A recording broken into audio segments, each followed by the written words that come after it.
Welcome to Money Talks, a weekly feature on FM 93.5 The Berg and WMEG AM 740.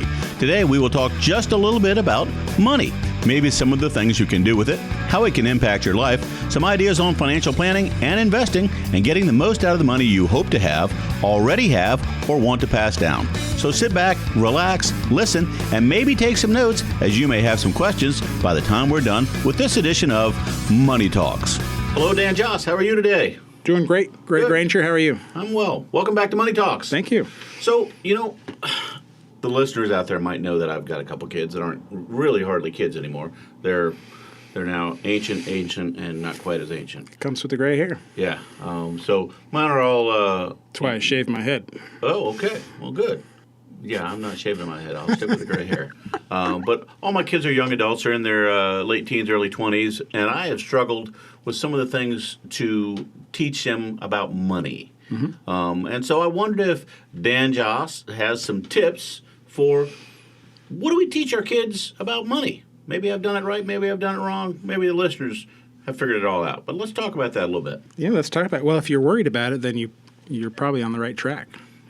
Yeah, that's nice to know.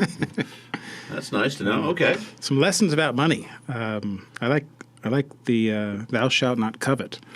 Okay. Don't look down the street. Don't compare yourself to your neighbors and your friends. Okay. Can that not be used to inspire them somewhat? It can. And is there a difference between let them be inspired by it versus covet it? Sure. Okay. But that's a lesson. But that's the lesson. If you teach that to your kids, then they use that in adults. Okay. Like, oh, they got a car, so I'll get a car. I heard a joke the other day. Okay. The girl came out with her husband. The husband says, "You can keep the bow. I have to turn the car back in. I just wanted to impress the neighbors." Okay. Well, there you go. You can keep the bow. That's funny. Okay. So that's a great point there. We shouldn't look down the street and try and impress the neighbors. Mm-hmm. But maybe say, you know what? What are they doing that I'm not doing? Maybe they're being more frugal than I am. That's another lesson. Watch your pennies. Be frugal. Don't be Pennywise, pound foolish. Be aware of what you have and be careful with what you have. Right. Or you won't have it long. Be careful with what you have or you won't have it long. So sometimes people, I think, step over dollars to pick up pennies. I think as parents, it's important for us to set that good example on really what it is we're trying to do. And so what are some examples that you think parents might want to set for their children and grandchildren? Oh, spend less than you earn. Okay, well, that's a pretty good one. Good one. Being generous, and you can do that if they're smaller kids. You can, give them some money and let them do things with it. But also, hey, some for short term and some for long term. So whether it's you can spend part of this, but keep some for next year, okay. which or next week, but just don't spend it all now. Yeah, and probably having those conversations right is the first step to that. Is during the holiday season, if you're walking out of a store, you show them, you don't necessarily put all the money you've got in the little red kettle, but you make sure that you don't ignore it every time you walk by, and that you're being frugal, but you're also being charitable, because that's an important part of being financially responsible, I think. Right, giving while you're living. Right. So spend less than you earn. Invest first, or I've heard some say pay yourself first.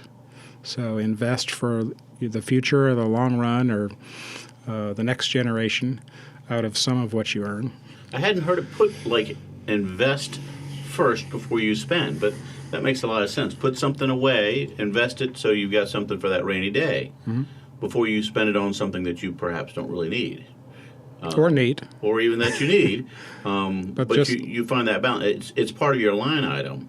Put something away, and showing that to a child or a young adult is probably really vital to their success financially. Yeah. An easy lesson. Albert Einstein said the value of compound interest is the eighth wonder of the world.